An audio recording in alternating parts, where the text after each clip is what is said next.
오늘은 참 승리의 노래를 부르며 함께 나눠야 될 말씀입니다. 오늘의 말씀 제목은 대반전입니다. 우리는 구원받기 전에 어떤 자들이었습니까? 에베소서 1장부터 지금까지 있는 말씀을 살피면 우리 모두는 죄와 허물과 그리고 우리 안에 악함으로 인하여 본질상 진노의 자녀의 모습으로 있었던 존재였습니다. 그런 자들은 어떤 종말을 맞게 됩니까? 지옥에서 영원한 형벌을 받게 됩니다. 이것이 끔찍하다라는 것을 우리는 알고 있어야 됩니다. 지옥, 이것은 누군가를 위협하려고 하는 것이 아니라 우리에게 놓여진 신앙 실존의 종말이요 마지막이라는 것을 알고 있어야 됩니다. 그렇게 우리는 깨어나야 됩니다. 내가 본질상 진노의 자녀였구나. 나는 지옥에 떨어져 영원한 형벌을 받을 수밖에 없는 자였구나 라고 하는 것을 잊어서는 안 됩니다. 그렇다면 성경은 우리에게 무엇을 가르치는지를 분명히 알아야 됩니다. 성경은 우리에게 도덕적으로 어떻게 살아야 돼? 윤리적으로 이 땅에서 어떠한 모습을 갖춰야 돼?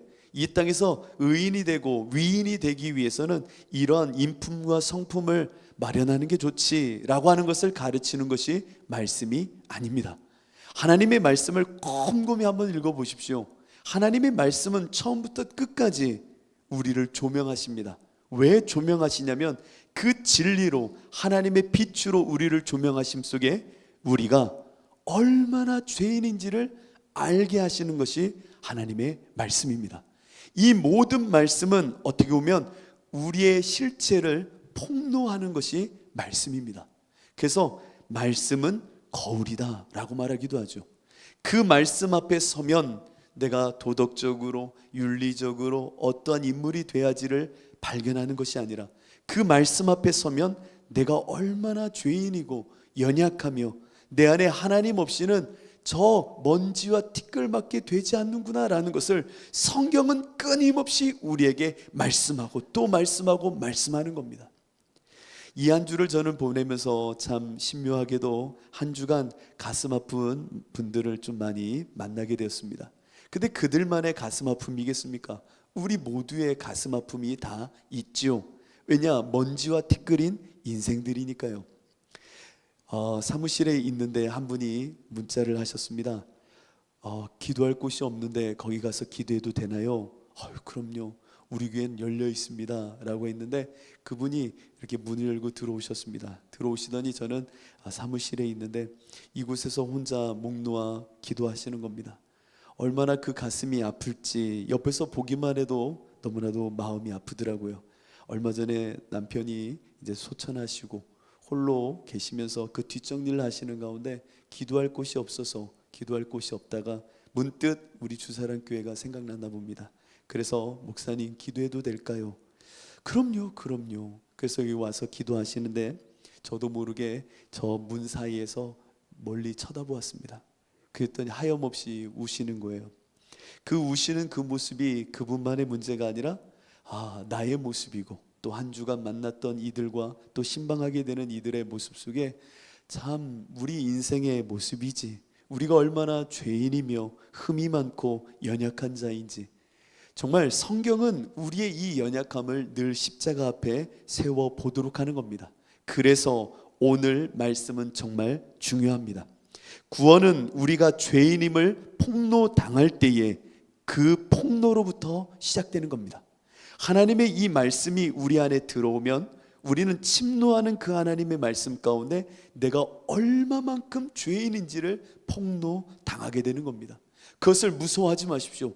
십자가 앞에서 내가 얼마나 고통스러울 정도의 죄인인지를 발견하는 것은 가장 큰 기쁨입니다.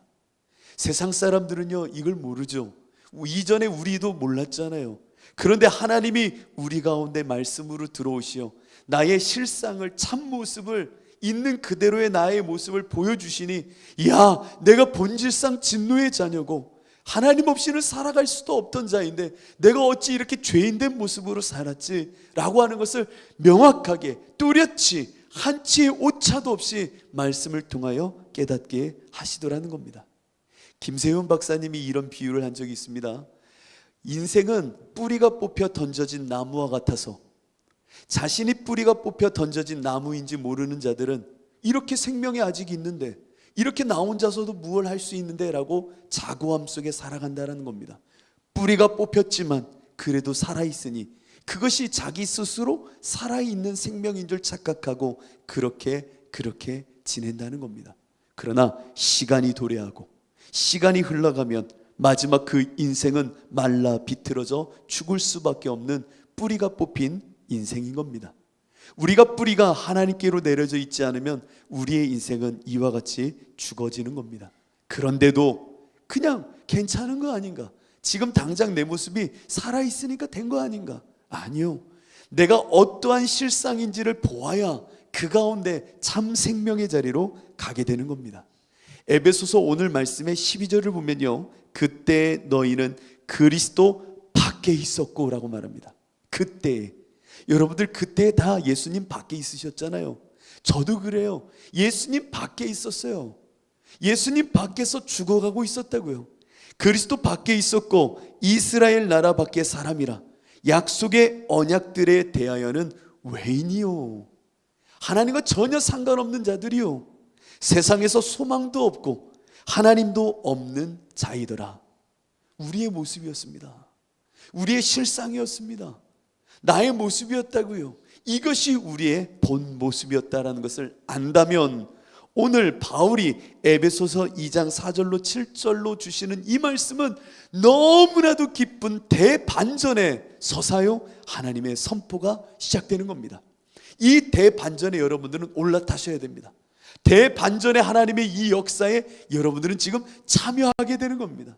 복음의 진수가 내 안에 들어와 이 은혜를 누리는 사람이 되었으니 여러분들은 정말 기뻐하고 또 기뻐하며 뛰어 발딱발딱 정말 주님 안에서 기뻐서 행복해 하셔야 됩니다. 왜요? 이 대반전의 은혜를 알기 때문에. 이 대반전으로 본질상 진노의 자녀에서 생명의 자녀로 옮겨졌다는 게 너무나도 행복해야 됩니다. 너무나도 이 은혜를 알아. 이 은혜를 내가 알지. 이 기쁨을 내가 알아. 이 감격을 내가 알아. 이 은혜를 맛보는 자가 되셔야 됩니다. 정말 예수님 만나고 나면요, 그때의 외인으로 있다가 예수를 만나 내가 어떠한 죄인인지를 아는 가운데 구원의 대반전을 맛보게 되면요, 잠이 안 옵니다. 근데 요즘 참 잠은 잘 자는 것 같아요. 그땐 잠이 안 와요. 처음 예수님 믿고 예수님을 만났을 때 잠이 안 와요. 왜 잠이 안 오냐면 너무 좋았어요. 너무 좋아서 잠이 안 오고요. 누가 보면 바보 같고 왜 저래? 라고 싶을 정도로 갑자기 나도 모르게 눈물이 나는 거예요. 그 예수님을 조금만 생각해도 눈물이 나고 저 하늘을 바라봐도 눈물이 나고, 야, 내가 왜 이러지 싶을 정도로 내가 완전히 다른 사람이 돼버리는 겁니다. 십자가 예수를 만나 대반전으로 내 인생을 바꾸놓으니 완전히 예수 안에 바보가 되는 거예요. 저 같은 경우는요, 처음 남산감리교회에서 은혜를 받고요, 처음 중학교 2학년 때 이렇게 내려오는데 제 발 밑에 돌들이 많았는데 그 돌을 발로 뻥 차게 됐어요. 돌이 떼구르르 이렇게 굴르는 거 아닙니까? 떼구르르 굴러가는데 저도 모르게 눈물이 핑 도는 거예요. 그러면서 제가 이렇게 마음속에 고백했던 기억이 있어요. 하나님, 저 같은 죄인이 뭐라고 이런 돌 하나도 나를 위해 창조하셨습니까? 하나님, 너무 감사해요. 너무 감사해야 하는데 그 대반전에 십자가의 은혜가 내 안에 확 밀려오니까 너무 좋아가지고요, 그 사춘기 중학교 2학년 우리 준석이 같은 나이 또래 그냥 무릎 꿇고 그 자리에서 돌을 붙잡고 울었던 기억이 나요. 막 울었어요. 그때는 수련회 끝나고 이렇게 막 차 타러 내려가는데 혼자 그 길목에서 돌 붙잡고 울고 있으니까 여자애들이 가면서 어머, 얘 미쳤나 봐. 왜 저래? 여러분 생각해 보세요. 준석이 같은 내가 길가에서 이렇게 울고 있다고 생각해 보세요. 왜 그랬는지 창피한 것도 없어요. 창피한 게 어디 있어요? 나를 위해서 죽으신 예수 그리스도가 나에게 생명의 주인이 되셨다는, 내가 죄 사함을 받았다는 이 놀라운 대반전이, 죽을 수밖에 없던 인생이 대반전으로 역전하여 생명의 자리로 옮겨졌다는 이 감격이요, 창피한 것도 몰라요. 그냥 그 자리에서 엉엉 우는 거예요. 얼마나 좋은지요. 얼마나 행복한지요. 무엇을 만나도 웃고 있고요, 무엇을 보아도 예수님 생각나고요. 집에 들어왔는데 저희 할머님이 앉아 계시는 거예요. 저희 할머니가 그 당시에 이제 허리도 많이 굽으셨고 많이 연로하셨던 우리 할머니, 그 할머니를 보는데 저도 모르게 눈물이 나는 거예요. 눈물이 나는 거예요. 왜? 우리 할머님, 이제 나와 이별할 날도 멀지 않은 것 같은 우리 할머니, 내가 너무나도 사랑하는 우리 할머니, 천국 가셔야 되는데, 천국 가셔야 되는데, 내가 만난 예수님 우리 할머니도 알고 계실까? 우리 할머니는 알고 계실까? 그래서 우리 할머니 손을 꽉 붙잡았어요. 할머니, 그랬더니 손자 잘 갔다 왔어 수련회. 그래서 저도 모르게 할머니한테 그랬어요. 할머니, 예수님 잘 믿으셔야 돼요. 그랬더니 할머니가 너나 잘해라 그러시는 거예요. 너나 잘해라. 그래서 할머니, 그게 아니라 할머니 정말 예수님 잘 믿으셔야 돼요. 그랬더니 할머님이 알았어 그러시는 거예요. 그러니까 저도 모르게 눈물이 나는 거예요. 눈물이 툭 하니까 너 왜 울어? 왜 울어? 목소리는 다 쉬어가지고 왜 그래? 아니 할머니 예수님 잘 믿으셔야 돼요. 잘 믿으셔야 돼요. 누굴 만나도 예수님이 나오고 누굴 만나도 이 기쁨이 있는 겁니다. 아니, 그리고 나서는 학교에 갔는데 여름 수련회 갔다 오고 나니까 여름 자율학습이 있는데 저한테 선생님이 도망갔다는 거예요. 수련회 갔다 온 게 도망갔대요. 그리고 나서는 저한테 오래요. 갔더니 김창구 몇 명 아이들이 다 있는 거예요. 니들은 여름방학 때 왜 도망을 갔냐고, 너네는 벌 받아야 돼 라고 하더니 교회대 앞으로 다 나오래요. 저는 목소리가 다 쉬었었어요. 얼마나 부르짖어 그 중학교 2학년 처음 예수님을 믿고 그 예수님을 만났는지. 이봉규, 그런데 제가 너희 목소리 왜 감기 걸렸어요? 그러니까 어이구 도망가더니 넌 잘했다. 다 이 조회대 앞에 토끼팀 준비. 그러니까 토끼팀을 막 시키시는 거예요. 귀 잡아 오리걸음으로 운동장 도는 거야. 알겠어? 그러는 겁니다. 애들이 막 짜증을 내요. 선생님 그러니까 시끄러. 이 조회대부터 다 돌아. 시작. 그러니까 오리걸음을 막 걷는 거예요. 그러다 선생님이 선생님 너 다 보고 있으니까 니네 딴짓하지 마 하고 올라가셨죠. 근데 올라가셨는데 저도 모르게 이 귀를 잡고 도는데 이런 생각이 드는 거예요. 대반전이죠. 내가 예수 믿고 예수님의 십자가 고난에 요만큼이라도 참여하게 됐으니 얼마나 기쁜가, 이런 감정이 드는 거예요. 별것도 아닌데 내 마음속에는 마치 예수님이 십자가에서 당하셨던 그 고난에 나도 은혜 받고 나니까 그 고난을 조금 주시나 보다 라는 생각이 드니까 너무 기쁜 거예요. 그러면서 웃으면서 오리걸음으로 막 가고 있는데 아직도 생각나요. 창구가 그러는 거예요. 이봉규야. 그래서 왜? 그랬더니 그 친구가 그러는 거예요. 네가 빨리 가면 우리도 빨리 가야 되잖아. 같이 가. 그러는 겁니다. 아 싫어 하면 이렇게 저는 막 가는 겁니다. 찬송하면서 가고 울면서 가고 막 가는 거예요. 거리가 떨어지니까 창구랑 아이들은 서서 그냥 뛰어오기 시작하는 겁니다. 그런데 계속 도는 거예요. 저는 쉬지 않고 돌았어요. 왜냐? 기도하면서 도는 거예요. 너무 좋았어. 너무 좋아서. 대반전이죠. 근데 선생님이 저 멀리서 오는 거예요. 소리 지르면서 오는 거예요. 이놈의 자식들 오리걸음으로 걸으라겠는데 뭐 하는 거야? 왜? 창구랑 아이들은 다 뛰고 있었거든요. 큰일 났다. 그러더니 선생님이 멈춰. 그러더니 그 여름 얼마나 덥습니까? 땀이 뻘뻘 흘리면서 제가 이렇게 하고 있으니까 이봉규 너 바보냐? 그러는 겁니다. 그래서 제가 네? 그랬더니 야 요령껏 하지 이 더운 날씨에 너는 쟤네 창구랑 애들처럼 좀 하지 이게 뭐 하는 거냐? 너 어떻게 된 거 아냐? 그러는 겁니다. 모르겠어요. 그때 제 마음은 어떻게 된 것 같아요. 모든 게 다 대반전이에요. 이전과 똑같은 세상인데 달리 보이는 거예요.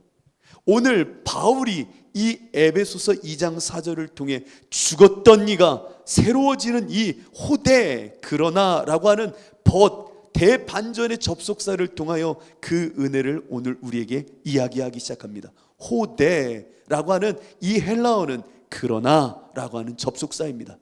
근데 왜 번역을 하면서 이 접속사를 번역하지 않았는지 모르겠어요. 엄청 중요한 거거든요.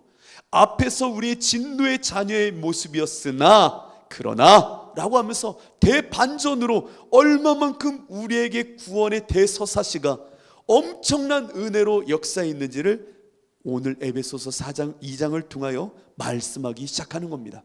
그렇다면 오늘 이 대반전 가운데 여러분들은 동사에 집중해 보시기 바랍니다. 영적인 진리가 이 안에 놀랍도록 숨겨져 있는데 세 가지 동사를 보겠습니다. 첫째는 살리셨다, 둘째는 일으키셨다, 셋째가 너무나도 중요합니다. 앉히셨다 라고 하는 이 동사어입니다. 살리셨다, 일으키셨다. 그리고 저 영원의 하늘에 예수 그리스도 안에서 우리를 앉혀 놓으셨다 라고 하는 이 대반전 속에 이 말씀의 신비와 진리를 안다면 여러분들은 세상을 넉넉히 이기고도 남게 될 것입니다. 첫 번째로 살리셨다라는 겁니다. 하나님께서 우리를 살리셨다, 구원하셨다. 어떻게 해요? 어떻게 해요? 이 부분은 여러분들이 너무나도 잘 아는 저 십자가를 통해서요, 여러분들을 살려놓으신 겁니다. 죽었던 인생에 침노하듯 하나님이 임하셔서 죽은 자를 살려놓으셨다라는 겁니다. 내가 먼저 하나님을 알아 살려주세요 말한 게 아니라고요. 죽었던 자가 무슨 하나님 살려달라고 말하고 십자가가 필요해요 라고 말합니까? 죽었던 자예요. 죽었던 그 자에게 하나님이 먼저 찾아오셔서 살려놓으셨다라는 겁니다.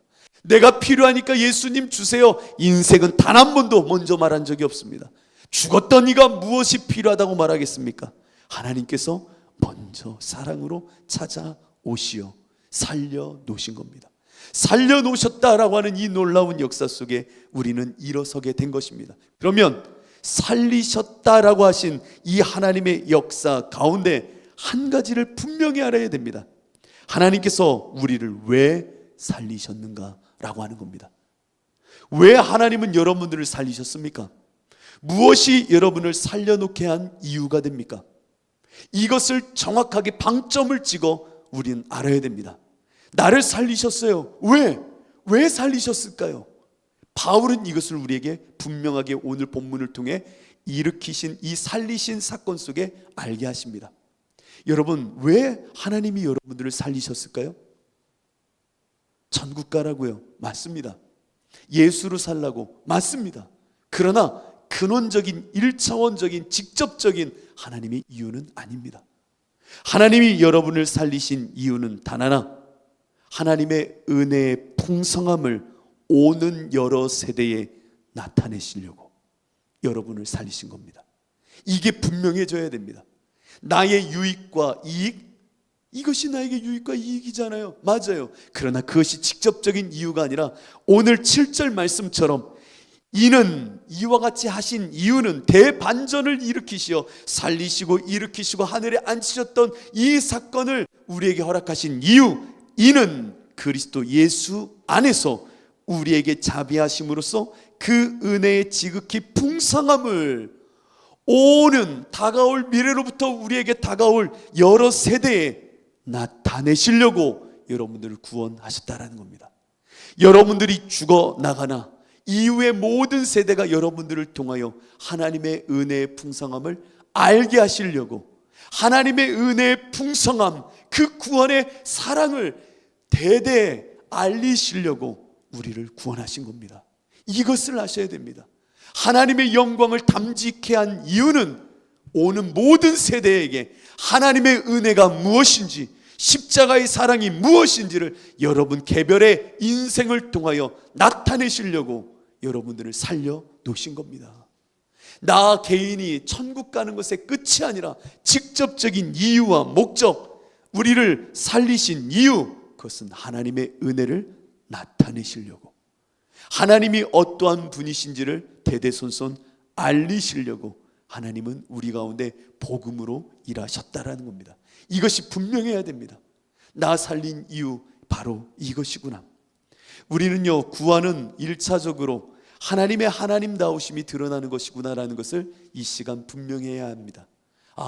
하나님의 하나님다움, 하나님의 그 성품 되심을, 하나님의 그 구원의 사랑을, 그 자체를 드러내시려고 우리 가운데 구원을 허락하신 거구나. 그런데 우리는 이 구원을 너무나도, 살리신 이 구원을 죽음으로 다시금 밀어넣을 때가 많습니다. 너무나도 복음을, 구원의 이유를 우리의 욕망으로 다 왜곡시키고 덮어놓아 버렸습니다. 점심때 잠시 용화 성도랑 같이 어머니를 모시고 식사를 하면서 이런저런 얘기를 하는데 용화가 갑자기 저한테 묻는 겁니다. 목사님, 그런데 목사님 왜 가르쳤던 학생들이 다 죽었어요? 그러는 겁니다. 여러분, 이 이야기를 아는 사람은 주사랑교회 사람이고, 이거 뭔 소리야? 우리 목사님 왜 죽었어? 이 얘기를 처음 듣는 듯 하면은 주사랑 교회가 아닌 겁니다. 제가 벼랑 끝에 선 십자가의 초반에 보면은 제가 하나님을 경험했던 한 면문대, 제가 멍석에 아이들이 풀려지면서 죽었던 이야기를 용화가 궁금해서 물었던 겁니다. 왜 죽었어요? 하면서 이야기를 시작하면서 어머니랑 복음에 대해서 함께 이야기를 하는데 얼마나 그 말씀을 잘 받는지요. 그래서 계속 이야기하게 됐어요. 밥 먹다 말고. 그래서 그 이야기가 끝날 즈음에 그 어머님께서 이렇게 말씀하시는 겁니다. 그러네요. 우리가 지금까지 신앙생활한 복음이라는 게 어느 틈엔가 하나님을 믿는 게 아니라 나를 믿는 복음이 돼버렸네요. 이렇게 말씀하시는 거예요. 제가 맞아요. 그랬더니 용화가 그러는 거예요. 그러면 하나님을 섬기는 신앙이 아니라 나를 숭배하는 신앙이네요. 그러는 거예요. 그렇지, 믿고 소망하는 그 사랑에 집착된 신앙은 자기를 우상화하는 게 맞아요. 그 잘못된 겁니다. 사랑으로서 역사하는 믿음과 성령을 따라 믿음에서 주시는 소망을 가져야 되는데 우리는 믿고 소망하면서 사랑에 집착하지요 라고 말하는데 갑자기 어머님이 무엇이 깨달아졌는지, 목사님 맞아요. 오래전에 조용기 목사님이 이런 회개를 하신 적이 있습니다. 삼박자 축복론을 말하면서 자신이 가난했고 배고팠고 힘들었기 때문에 예수 믿으면 잘 먹고 잘 살 수 있다고 말했던 것을 회개하셨던 적이 있어요. 왜냐하면 그분이 순복음교회 출신이었거든요, 이 용화 어머님이. 그래서 맞아요, 그걸 회개하셨죠. 그런데 용화가 옆에서 말하는 겁니다. 맞아 엄마, 우리가 그렇게 신앙생활한 거 잘못된 건데 왜 그랬지? 라고 말하는 순간 저도 모르게 이렇게 이야기했습니다. 우리만 생각해서 그래요. 지금 당장만 생각해서 그래요. 미래를 생각하고 다음 세대를 생각하고 이후의 시간을 살아낼 우리의 자녀들을 생각하지 않을 때 복음을 나의 유익으로 돌리려 해서 그랬던 겁니다. 왜? 지금 당장에 배고프니까 어떻게든 교회 사람들만 모으면 된다고 생각하는 가운데 복음이 아닌 왜곡된 복음을 던져놓고는 그래도 사람 모았으니까 된 거 아닙니까? 라고 말할지 모르지만 당장의 그 짧은 유익이 미래 세대에 휘어진 복음이 되어져서 왜곡되어지고 더 흉악하고 흉폭한 복음만 남게 되는 이 몰골은 잘못된 겁니다. 당장에 내가 배고프다고, 당장에 내가 목마르다고 앞에 있는 물 한 모금 마실 수는 있겠지만 그 물이 어떤 물이었는지는 알아야죠. 그러자 갑자기 옆에 있는 용화가 그러는 겁니다. 목사님, 태중에 아이가 있는데 엄마가 목마르다고 앞에 독이 든 흙탕물을 목만 축이려고 먹으면 안 되잖아요. 왜? 자녀가 태어났는데 만약에 아이가 그 물 먹고 잘못된 아이가 태어나면 어떻게 해요? 그치.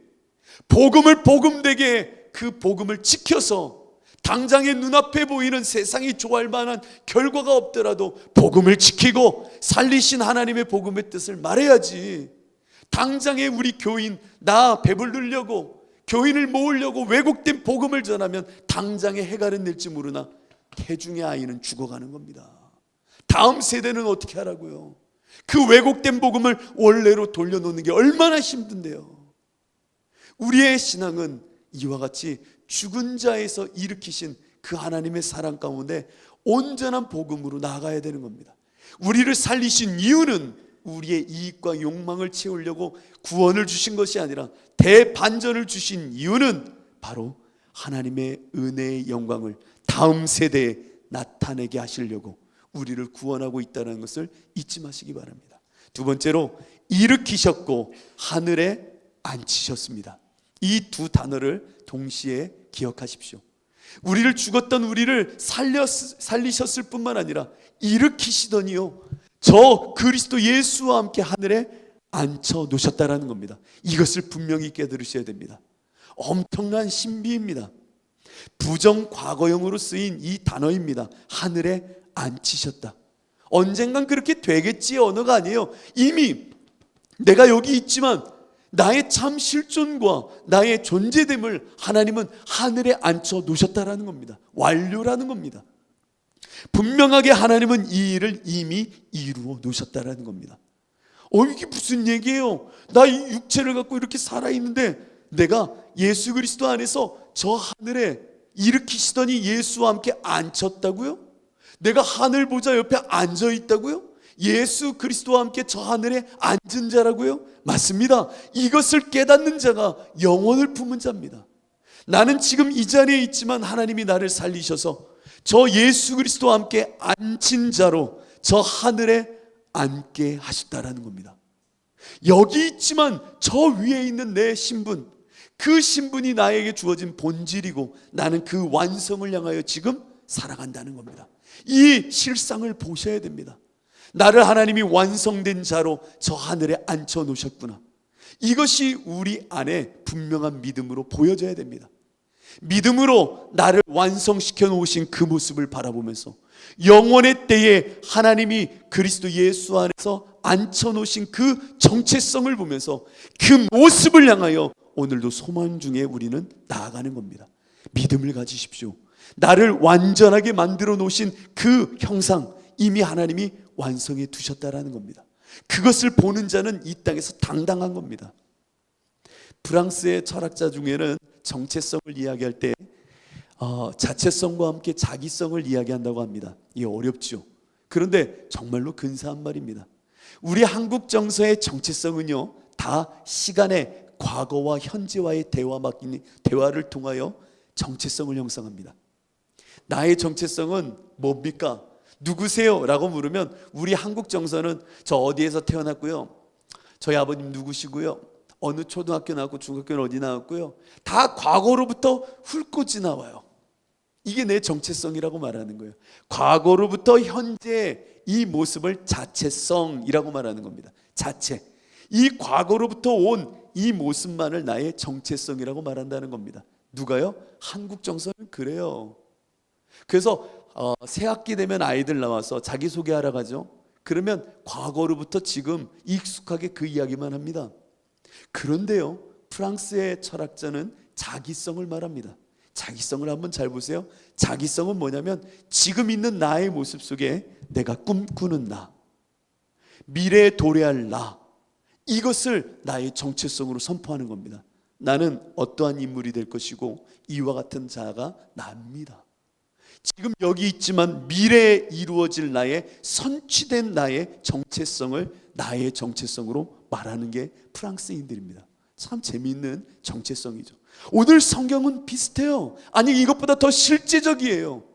나는 여기 있지만 예수 그리스도의 대반전이 나를 살리셨고 일으키시더니 저 하늘에 예수 그리스도와 앉혀 놓으셨다라는 겁니다. 그것이 나의 완성된 하나님이 이루실 정체성입니다. 지금의 이 모습은 부족하고 연약하고 때론 낙담해 있지만 아니야, 나의 진짜 모습은 저 예수 그리스도와 함께 하늘에 앉혀진 자가 나야 라고 하는 이 분명한 정체성을 갖고 믿는 믿음으로 달려가는 겁니다. 할 수 있어. 하나님이 나를 완성하셨어. 주님이 십자가에서 나를 완전히 구원하셨잖아. 그 구원하신 주님이 나를 이루어 두셨잖아. 그 모습을 보면서 달려가는 자들이 신앙의 사람들이라는 겁니다. 대반전이에요. 여러분들의 지금 모습 이상으로 하나님은 여러분들을 만들어 두셨다라는 겁니다. 이것을 보는 자가 산소망의 사람입니다. 내가 약한 듯 보이나 그리스도 예수 안에서 나는 완전한 자라는 겁니다. 이 완전한 자라는 것을 알고 그 모습을 향하여 나아가는 겁니다.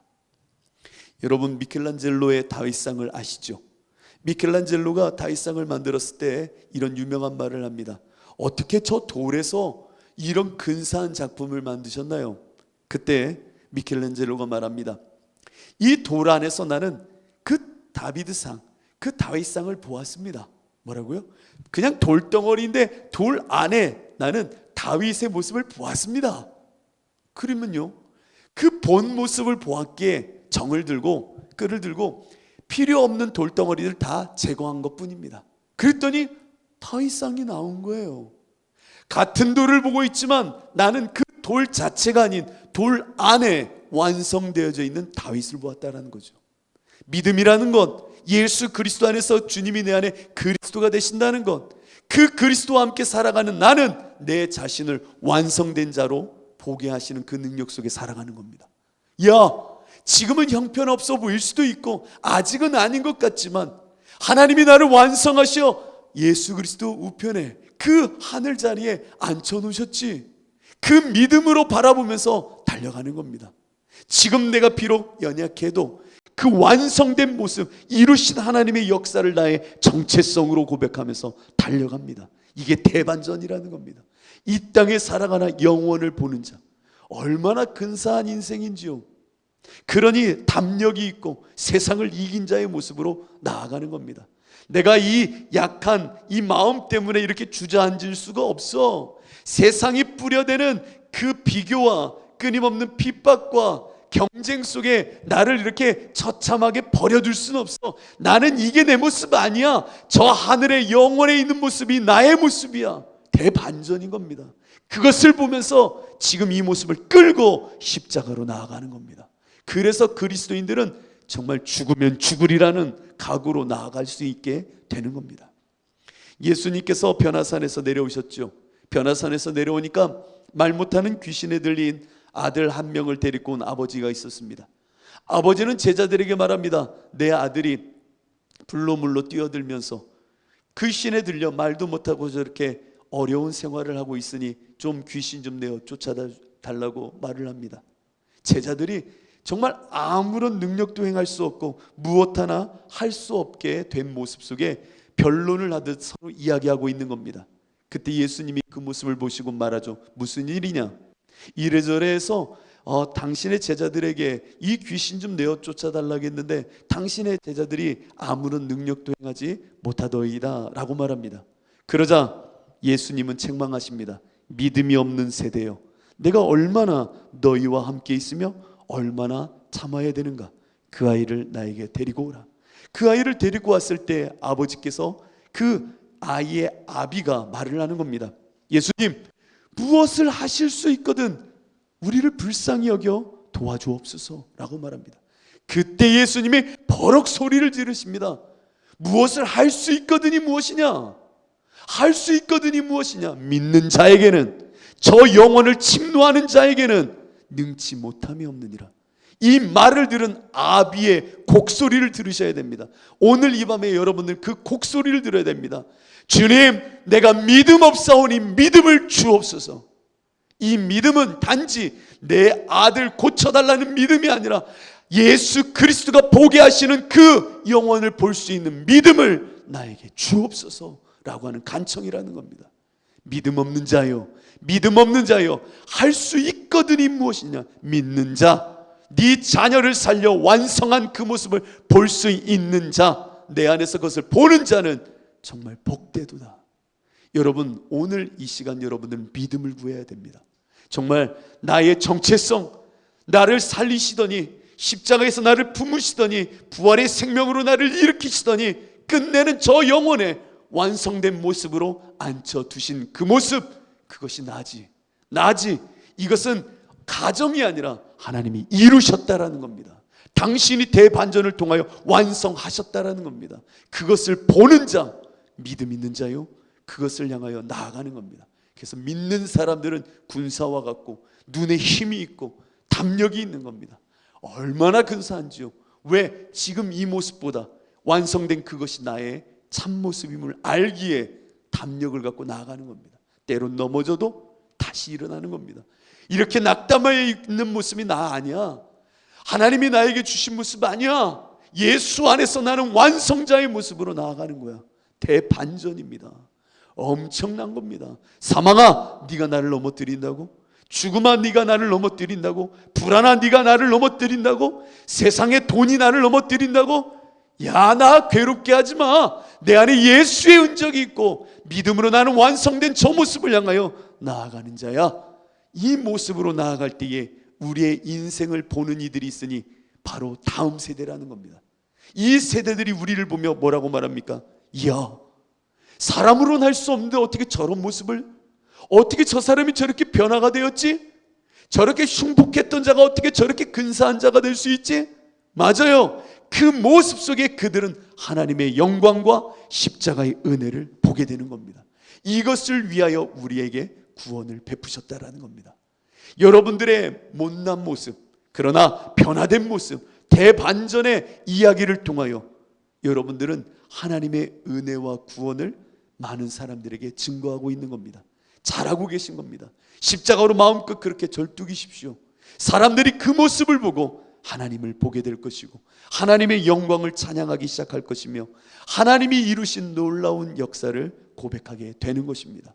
이를 위해 여러분들 안에 십자가를 새기셨고 그 십자가로 살게 하시고 대반전의 삶을 허락하신 겁니다. 여러분들의 유익을 위한 것이 아니라 하나님의 영광을 위하여 이 땅의 마지막까지 십자가만이 생명이라는 것을 드러내시려고 여러분들에게 구원을 베푸셨다라는 겁니다. 얼마나 값진 은혜인데요. 그렇기에 대반전으로 나아가는 여러분들, 하나님의 작품들이 되십시오. 작품 한 편 쓰고 이 땅을 떠나는 게 그리스도인입니다. 예수의 작품, 하나님의 작품, 그 작품으로 오직 하나님의 영광을 드러내며 우리 인생의 목적은 오직 하나님을 영화롭게 하고 하나님을 즐거워하는 것, 이것밖에 없음을 알고 오늘 이 밤도 우리가 이렇게 모여서 주의 말씀을 듣고 나아가는 겁니다. 오늘 기도할 때 믿음 없는 우리 가운데 믿음을 주실 것이고 믿음 속에 완성된 나의 모습을 보게 하실 것입니다. 예수 안에서 그분이 실상이요 증거이시기에 우리로 하여금 보게 하실 겁니다. 그 모습을 취하십시오. 믿음의 눈을 열어 여러분들의 참다운 그 믿음의 실상을 보시길 바랍니다. 주님께서 이루어 주실 것입니다. 이 시간 우리 함께 찬양하시죠.